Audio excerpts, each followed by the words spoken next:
Hello बच्चों, आज मैं कक्षा 10 के रसायन विज्ञान के अंतिम पाठ तत्वों का आवर्ती वर्गीकरण एक नंबर के प्रश्नों का वीडियो अपलोड कर रही हूँ।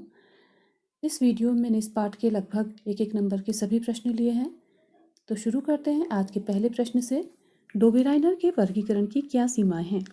तो इसका उत्तर है, डोबेराइनर के वर्गीकरण की यह सीमा है कि यह वर्गीकरण उस समय ज्ञात तत्वों में से केवल 3 त्रिकों को ही निर्धारित करने में सफल रहा था, अतः यह वर्गीकरण सर्वमान्य नहीं हो सका।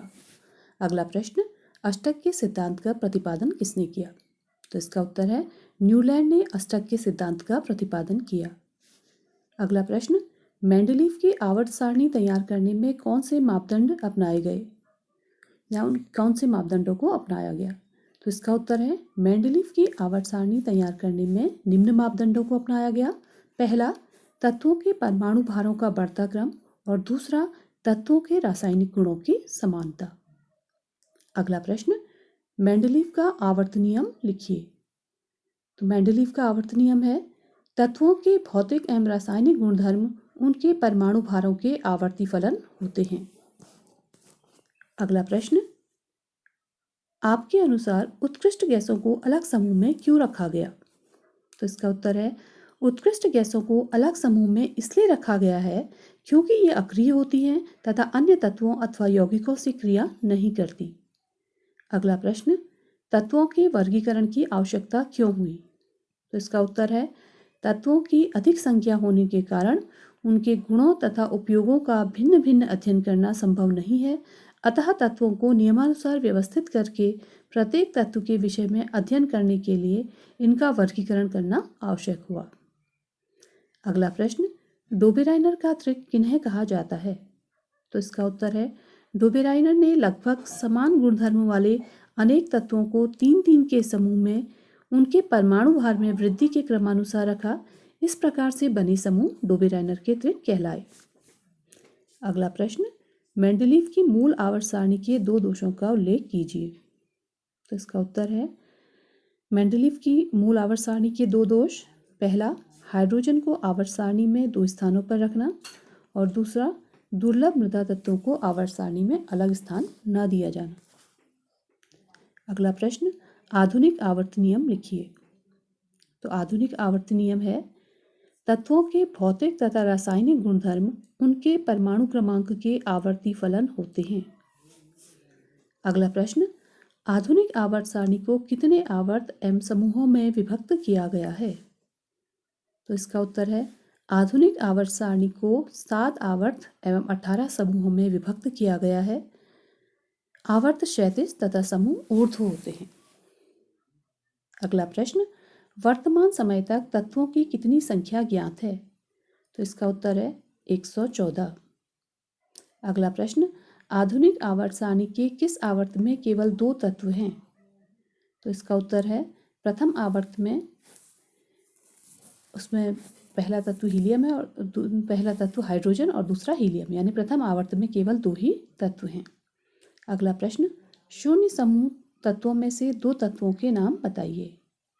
तो शून्य समूह में जो 2 तत्व हैं वो नियॉन, आर्गन। आप हीलियम, क्रिप्टन कुछ भी बता सकते हैं, तो आप नियॉन और आर्गन इसमें 2 तत्वों के नाम। अगला, उत्कृष्ट गैसें शून्य समूह में क्यों स्थित होती हैं? तो इसका उत्तर है, उत्कृष्ट गैसें शून्य समूह में इसलिए स्थित होती हैं क्योंकि इनकी संयोजकता शून्य होती है। अगला प्रश्न, आवर्त में बाएं से दाएं चलने पर परमाणु आकार में क्या परिवर्तन होता है और क्यों? तो इसका उत्तर है, आवर्त में बाएं से दाएं जाने पर परमाणु का आकार घटता है क्योंकि परमाणुओं का नाभिकीय आवेश बढ़ जाता है, जिससे नाभिक इलेक्ट्रॉनों को अधिक बल से खींचता है तथा परमाणु का आकार इलेक्ट्रॉनों के नाभिक के समीप हो जाने के कारण घट जाता है। अगला प्रश्न, किसी तत्व के धनायन का आकार उसी तत्व के परमाणु से बड़ा होता है या छोटा? तो इसका उत्तर है, किसी तत्व के धनायन का आकार उसी तत्व के परमाणु से छोटा होता है।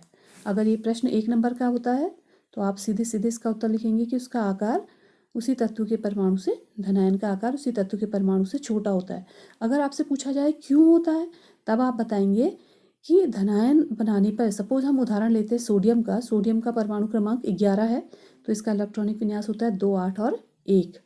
तो कभी जब ये कई बार जब ये तत्व धनायन बनाते हैं तो जब ये अपना इलेक्ट्रॉन त्यागते हैं तो इनके एक कोश में कमी हो जाती है। तो सोडियम का है, उसके बाहरी कोश में एक इलेक्ट्रॉन है और वो Na+ बना रहा है। तो जब वो एक इलेक्ट्रॉन त्यागता है तो उसका एक कोश समाप्त हो जाता है। तो कोशों की संख्या कम होने के कारण भी क्या हो जाता है, धनायन का आकार कम होता है। और दूसरा कारण क्या होता है कि जब इसमें से एक इलेक्ट्रॉन निकल जाता है तो इसमें जो प्रोटॉन और इलेक्ट्रॉनों की संख्या हमें पता है किसी तत्व में, परमाणु में जो होती है वो समान होती है। तो एक इलेक्ट्रॉन निकल जाने पर उसमें प्रोटॉनों की संख्या इलेक्ट्रॉनों की अपेक्षा ज़्यादा हो जाती है। तो जो प्रोटॉन हैं इलेक्ट्रॉनों को ज़्यादा बल से अपनी ओर को खींचते हैं, जिसके कारण भी धनायन का आकार छोटा हो जाता है। अगला प्रश्न, आवर्त सारणी में किस ओर आप धातुओं को पाते हैं? तो इसका उत्तर है आवर्त सारणी में बाईं ओर हम धातुओं को पाते हैं। अगला प्रश्न, तत्वों के गुण उनके परमाणु क्रमांक के आवर्ती फलन होते हैं, इस कथन से क्या तात्पर्य है? तो इसका उत्तर है तत्वों के गुण उनके परमाणु क्रमांक के आवर्ती फलन होते हैं। इस कथन का यह तात्पर्य है कि यदि तत्वों को उनके परमाणु क्रमांक के बढ़ते हुए क्रम में व्यवस्थित किया जाए तो एक निश्चित अंतराल के बाद तत्वों के गुणों की पुनरावृत्ति होती है। अगला प्रश्न, एक तत्व का परमाणु क्रमांक 16 है, इसका इलेक्ट्रॉनिक विन्यास लिखिए। माना तत्व X है तो X का परमाणु क्रमांक 16 है।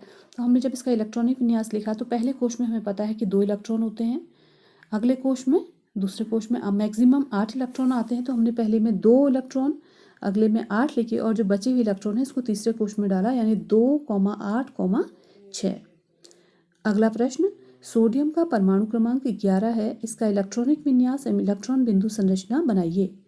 तो देखिए सोडियम का इलेक्ट्रॉनिक विन्यास हमने लिखना है। तो सोडियम का परमाणु क्रमांक 11 है, तो पहले कोश में 2 इलेक्ट्रॉन, अगले कोश में 8 इलेक्ट्रॉन और जो बचा एक इलेक्ट्रॉन वो तीसरे कोश में चला जाएगा। तो 2,8,1 इसका इलेक्ट्रॉनिक विन्यास हो गया।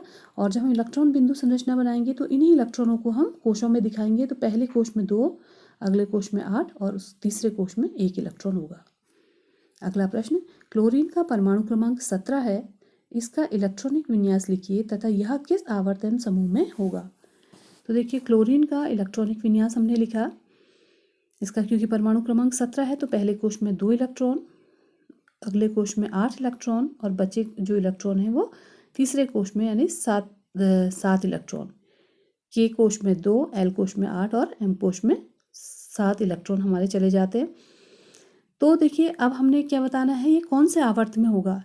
तो जब हम इसके आवर्त बताते हैं तो इसमें हम देखते हैं कि कितने कोश भरे हैं। तो इसमें 3 कोश भरे हैं, कोशों की संख्या हमको आवर्त बताती है, इसलिए इसका आवर्त 3 होगा। और इसका समूह बताने के लिए देखिए, यदि जब हम इसमें हम इलेक्ट्रॉनिक विन्यास देते हैं, यदि इसके इलेक्ट्रॉनिक विन्यास में बाहरी कोश में 2 से अधिक इलेक्ट्रॉन होंगे तो हम उसमें 10 जोड़ देते हैं। तो इसमें देखिए बाहरी कोश में 7 इलेक्ट्रॉन है, तो हम इसमें 10 जोड़ेंगे तो ये कितना हो जाएगा, 17। तो इसका समूह कितना हो गया, 17। अगला प्रश्न, हीलियम का परमाणु क्रमांक 2 है, यह किस आवर्तन समूह में होगा। तो देखिए हीलियम का परमाणु क्रमांक 2 है, तो इसमें केवल एक ही कोश है और वो बाहरी कोश इसका भरा हुआ है। तो जब किसी भी तत्व जिसका बाहरी कोश पूर्ण होता है तो वह शून्य समूह में चला जाता है, क्योंकि इसका बाहरी कोश एक ही है, एक ही इसमें कोश है, वही इसका बाहरी कोश है और उसमें 2 इलेक्ट्रॉन है जो कि पूरा भरा हुआ है। तो ये जो तत्व है ये, यानी हीलियम जो है 18वें समूह यानी शून्य समूह का तत्व होगा। और हम इसमें लिखा नहीं है, सॉरी गलती हो गई है, आवर्त पूछा गया है। तो आवर्त के लिए हमने कहा था हम देखेंगे कितने कोश भरे हैं, क्योंकि इसमें 2 ही इलेक्ट्रॉन है, एक ही कोश भरा है, इसलिए इसका आवर्त 1 होगा। अगला, सोडियम किस आवर्त एम समूह में होगा। तो देखिए सोडियम का जो परमाणु क्रमांक है वो 11 है, तो हमने इसको भरा 2, 8 और 1। तो सोडियम के 3 कोश भरे, अतः यह तीसरे आवर्त में होगा। और इसके जो ये समूह के लिए हम जिसमें देखेंगे, जो सोडियम का बाहरी कोश है इसमें 1 इलेक्ट्रॉन है, और यदि किसी तत्व के बाहरी कोश में 1 या 2 इलेक्ट्रॉन होता है तो वो उसी समूह में होता है जितने उसमें इलेक्ट्रॉन होते हैं। तो देखिए सोडियम के बाहरी कोश में 1 ही इलेक्ट्रॉन है, तो ये एक पहले ही समूह में होगा। और अगर इसमें 2 से अधिक इलेक्ट्रॉन होते हैं, 3, 4, 5, 6, 7 ऐसे करके इलेक्ट्रॉन होते हैं, तो हम उसमें 10 जोड़ देते हैं। तो वो 10 जोड़े के बाद उसमें जो संख्या आएगी वो उस समूह का तत्व होगा। तो ये जो नियम है ये केवल तीसरे आवर्त तक ही चलता है, इसलिए सोडियम के बाहरी कोश में एक ही इलेक्ट्रॉन है, इसलिए वो पहले समूह में होगा। इस पाठ का जो अगला प्रश्न है, आवर्त सारणी में ऊपर से नीचे जाने पर तत्वों के आकार में क्या अंतर आता है? तो इसका उत्तर है आवर्त सारणी में ऊपर से नीचे जाने पर तत्वों का आकार बढ़ता है, क्योंकि पहला कारण इसका ऊपर से नीचे जाने पर कोशों की संख्या बढ़ती है, और दूसरा है समूह में ऊपर से नीचे जाने पर कोशों की संख्या बढ़ने से इलेक्ट्रॉन एवं प्रोटॉनों के बीच आकर्षण बल कम हो जाता है, क्योंकि कोश बढ़ जाएंगे तो इलेक्ट्रॉन और प्रोटॉनों के बीच की दूरी बढ़ जाएगी, तो उनके बीच आकर्षण बल कम हो जाएगा, अतः परमाणु का आकार बढ़ जाता। आकर्षण कम होगा तो उनके बीच की दूरी बढ़ जाएगी, तो उसका परमाणु का आकार बढ़ जाता है।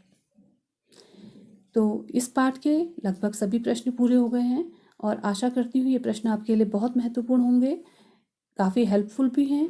तो आप इन प्रश्नों को अपनी कॉपी में लिखेंगे और उनको याद करेंगे, ताकि आप बोर्ड में बहुत अच्छे नंबर ला सकें। Thank you.